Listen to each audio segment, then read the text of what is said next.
성질이 없는 사람은 없죠. 고집이 없는 사람도 없습니다. 지렁이도 밟으면 꿈틀거린다 이런 표현 있잖아요. 순해 보이던 사람도 밟으면 자기 고집이 나오고 자기 성질이 이렇게 나오게 되어 있죠. 근데 이 고집과 성질이 조금 더 짙어지면 오기가 될 때가 있습니다. 고집을 고집하는 거죠. 옳은 일을 끝까지 고집하면 그것이 정의가 될 수가 있습니다. 그런데 옳지 않다는 것을 알면서도 끝까지 고집을 피우는 경우가 있죠. 이것이 이제 오기가 되는 거죠. 사람이 오기를 부리는 것은 일종의 자존심일 수가 있습니다.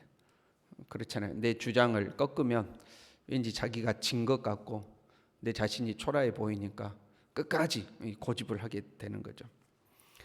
잘못되었다는 것을 알면서도 그 잘못되었다는 어떤 내적인 음성을 외면하는 거죠. 스스로 외면하고 어떻게 해서든지 자기가 옳다는 것을 이제 증명해 보이려고 애를 쓰는 거죠. 이런 경우가 있을 수 있잖아요. 누군가가 나에게 조언을 해줬어요. 이렇게 해야 돼 하고 조언을 해줬어요. 그런데 내가 그 조언을 듣지 않고 내 고집대로 한 거죠. 내 고집대로 했는데 실패했습니다. 그러면 네 말이 맞았어. 내가 틀렸나 봐. 이제 이렇게 하면 되잖아요. 그런데 실패하고 내가 힘들어졌는데도 괜찮은 척 하는 거죠. 나 괜찮아. 지금이 더 좋아. 지금이 그때보다 훨씬 더 좋아. 이제 이렇게 하는 거죠. 왜요? 내 자존심 안 상하게 하려고 그러는 거죠. 나 더 좋아. 이제 이렇게 하는 거죠. 그 이제 자기의 자존심을 지키는 거죠. 오기를 부르는 것이 자기 자존심을 지키는 경우일 수 있고 또 한편으로는 악독일 수도 있습니다. 두고 봐라 하는 거죠. 두고 봐라. 내가 내 능력을 반드시 보여주겠다. 내가 내 옳음을 반드시 증명해 보이겠다. 이제 악독으로 이제 나아가는 거죠. 에브라임이 잘 나갔어요. 1절에 이렇게 돼 있어요. 에브라임이 말을 하면 사람들이 떨었도다. 에브라임은 그 이스라엘을 대표하는 지파잖아요. 이스라엘을 상징하고 있죠. 아무튼 잘 나갔어요. 내가 말을 하면 사람들이 떨었어요. 그만큼 이 에브라임이 권위 있고 인정받고 높임받은 때가 있었던 거죠. 사람이 잘 나가면 교만해지죠. 자기를 높이더니 바알로 말미암아 범죄함으로 망하였거늘 스스로 이제 높인 거예요. 6절에도 보면 이렇게 되어 있습니다. 그들이 먹여준 대로 배가 불렀고 배가 부르니 그들의 마음이 교만하여 배부르니까 높은 자리에 오르니까 부유해지니까 마음이 교만했어요. 그 교만했는데 결국 그것 때문에 이제 망하게 되는 거죠. 나름 잘 나갔어요. 성공했어요. 출세했어요. 그러다가 실패를 맛보았어요. 그럼 어떻게 해야 돼요? 빨리 겸손해져야 되죠. 빨리 겸손해져야 되지 않겠어요? 내가 제정신이 아니었나 봐. 내가 그때 교만했어 하고 이제 빨리 겸손해져야 되죠. 그런데 그때 사람들이 이제 오기가 나오는 거죠. 두고 봐. 내가 반드시 다시 일어서서 내 자신을 증명해 보이겠어. 두고 봐라. 내가 보여줄 거야. 하는 이 오기가 나오는 거죠. 그래서 2절에요. 이제도 그들은 더욱 범죄하여 더 범죄한대요. 하나님 앞에 범죄해서 망하였도다. 망했으면 빨리 돌아서야 되지 않겠어요? 그런데 더욱 범죄하는 거예요. 내가 옳음을 보여준다는 거죠. 12장 10절에 보면 이렇게 되어 있습니다. 내가 여러 선지자에게 말하였고 이상을 많이 보였으며 선지자들을 통하여 비유를 베풀었노라. 하나님께서 계속해서 선지자들을 보내셨다는 거예요. 선지자들이 이스라엘에게 와서 뭐라고 말씀했겠어요? 너 지금 옳지 않다. 너 지금 틀렸다. 그리 가면 망한다. 하나님께 돌아와라. 그러지 않으면 망한다. 경고하지 않았겠어요? 그래서 선지자들을 하나님 끊임없이 보내가지고 네 옳지 않아, 네 틀렸어, 그렇게 하면 망해, 하나님이 경고하신 거죠. 그런데 자기 나름대로는 지금 잘 나가고 있다 이 말이에요. 내가 말하면 사람들이 떨 정도로 내가 잘 나가고 있는데 선지자들이 와가지고 니는 틀렸어 하고 이야기하는 거죠. 그 말이 이제 안 들리는 겁니다. 뭐 내가 틀렸다고? 내가 틀리지 않았다는 걸 보여주겠어. 이제 오기가 생기는 거죠. 그래서 더 우상을 섬긴 거예요. 그들은 더욱 범죄하여 우상을 섬긴 거죠. 이렇게 돼 있어요.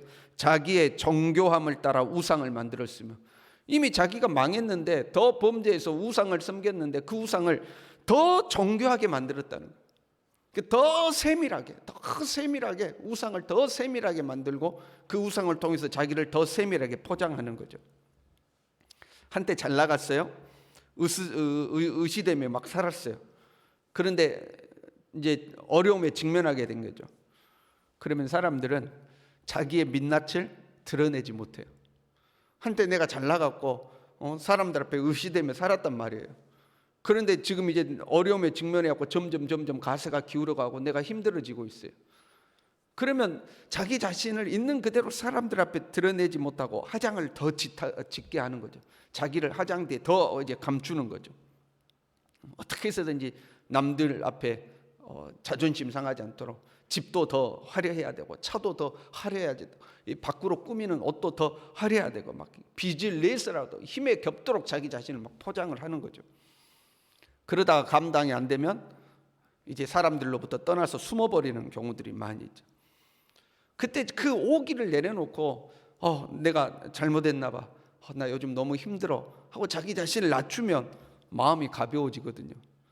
그런데 그걸 못하는 거죠. 내가 잘못했다, 내가 틀렸다, 이걸 못하는 거죠. 그래서 끝까지 이제 오기를 부리는 거죠. 신앙도 그래요. 신앙생활 하면서 경고의 말씀이 들려올 때가 있죠. 마치 북이스라엘에게 하나님께서 선지자들을 끊임없이 보내서 경고하셨던 것처럼 우리에게도 하나님께서 경고의 말씀이 들려올 때가 있어요. 그리고 그 경고의 말씀이란 하나님의 사랑이죠. 하나님이 사랑하시니까 경고한 거죠. 그런데 마음이 교만하면 이 경고의 소리가 안 들린 거죠. 지금 이스라엘처럼 경고의 소리가 안 들리고 오히려 그 경고의 소리가 기분 나쁘게 들리는 경우가 있어요. 꼭 너 틀렸어 이렇게 들리는 거죠. 하나님이 너 틀렸어 라고 말씀하실 때는 그 길로 가면 안 돼, 너 그리 가면 망해, 그러니까 그 길 가지 마, 빨리 돌아와, 이 말씀이잖아요. 근데 너 틀렸어 꼭 자신을 비난하는 소리처럼 들리는 거죠. 너 틀렸어 하고. 우리 사람에게는 마음의 필터가 있는 거 아니에요?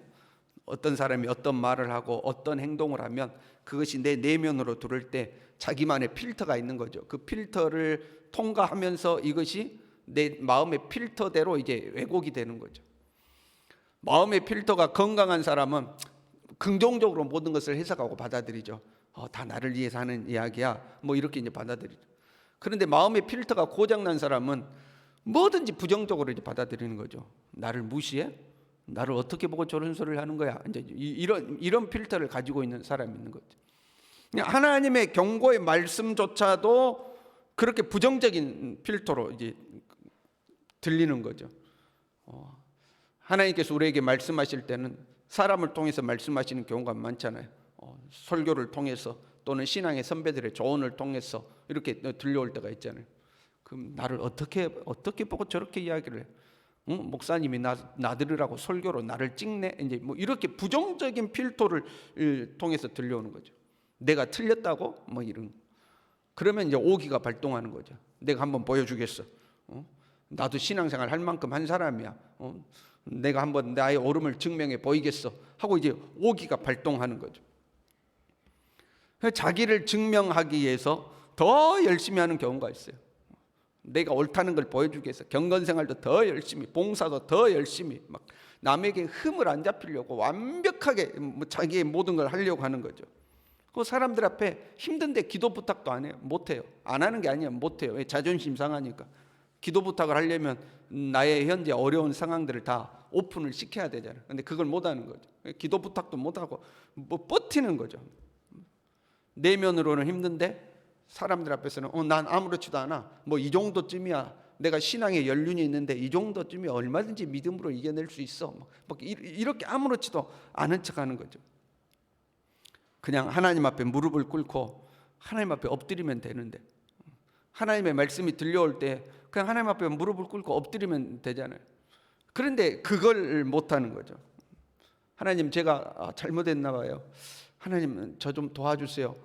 그러면 되는 거잖아요. 사람들 앞에서도 내가 잘못 생각했나 봐, 내가 힘들어, 기도 좀 해줘, 좀 도와줘, 이러면 되는 거잖아요. 근데 그게 안 되는 거죠. 그래서 끝까지 버티고 오기를 이제 부리는 경우가 있는 거죠. 이제 지금 이스라엘의 상황이 그런 거죠. 내가 틀렸다고 한번 보여주겠어 하고 끝까지 오기를 부리죠. 그런데 그 오기가 우리를 망하게 하는 거죠. 이들은 아침 구름 같으며 시 사라지는 이슬 같으며 타작마당에서 광풍에 날리는 쭉정이 같으며 굴뚝에서 나가는 연기 같으리라. 허무하게 사라져 없어져 버린다는 거죠. 여러분, 살면서 그 오기가 생길 때가 있어요. 여러분, 그렇지 않아요? 오기가 생길 때가 있어요. 그것이 사소한 일일 수도 있고 삶의 중요한 일일 수도 있어요. 그런데 오기가 발동할 때가 있는 거죠. 내 자존심을 지키고 싶은 마음에 오기가 생기는 거죠. 화가 나서 오기가 생길 때가 있는 거죠. 근데 여러분, 오기를 부리면 자기 자존심을 세우는 것이 아니라 오히려 초라해지는 경우가 있습니다. 그렇지 않습니까, 여러분? 제가 만약에 막 오기를 부려, 그러면 여러분 알아요, 몰라요? 아, 목사님 오기 부린다, 알아요, 몰라요? 남들은 다 알아요. 아는데 저 오기 부리는 사람 괜히 건들면 흙탕물 튀니까 안 건드는 거죠. 그런데 자기 혼자 오기를 부리는 거예요. 자기 혼자 자기 자존심 지키고 있는 거예요. 남들이 볼 때는 다 초라해 보이는데 괜히 오기 부리면 좋을 게 하나도 없습니다. 여러분 주변에 있는 사람 중에 오기 부리고 고집 부리고 자기 성질 부리는 사람이 좋습니까? 아니면 자기가 부족하고 실수하고 잘못했을 때 빨리 인정하는 사람이 좋습니까? 여러분 어때요? 빨리 인정하는 사람이 좋죠. 그렇잖아요? 그러면 바꿔서 생각하면 내가 오기 부리는 사람이 돼야 되겠어요? 빨리 인정하는 사람이 돼야 되겠어요? 내가 빨리 인정하는 사람이 돼야 내 주변 사람들이 나를 좋아하지 않겠어요? 그렇잖아요. 나도 오기 부리는 사람보다는 빨리 인정하는 사람이 좋으니까. 그러니까 내가 빨리 인정하는 사람이 되면 그게 내 자존심을 지키는 일이고 사람들에게 사랑받는 길이죠. 근데 우리는 어리석게 자존심 지킨다고 오기를 부릴 때가 있는 거죠. 하나님과의 관계에서도 마찬가지예요. 하나님께도 오기를 부리는 사람이 있어요. 하나님께도 신앙생활 하다가 하나님 그래요? 하나님 내 소원 안 들어줘요? 내 소망 안 들어줘요? 하나님 그래요? 나 하나님 안 믿을 거예요. 이런 거 있잖아요. 나 교회 안 다닐 거예요. 하나님 나 그러면 기도 안 할 거예요. 하나님 나 그러면 봉사 안 할 거예요. 하나님 나 그러면 헌신 안 할 거예요. 그 하나님께도 오기 부리는 거죠. 이런 말이 있어요. 꽁 저만 춥다. 여러분 무슨 말인지 알아요? 꽁 저만 춥다. 무슨 말인지 모릅니까? 꽁이 잡혀가지고 이제 꽁을 꽁이 죽은 줄 알고 털을 다 뽑았어요. 잡아먹으려고. 근데 이 꽁이 살아나가지고 도망가 버린 거예요. 털이 뽑힌 채로. 그래서 도망간 꽁을 보고 하는 말이죠. 꽁 지만 춥지 이렇게 털 뽑혀서 가면 꽁 지만 춥다 이런 거죠. 하나님 앞에 오기 부리면 나만 힘든 거죠. 나만. 우리가 이제 오기라고 부르는 이야기하는데 성경에서는 그 오기를 교만이다 이렇게 하는 거예요. 교만이다.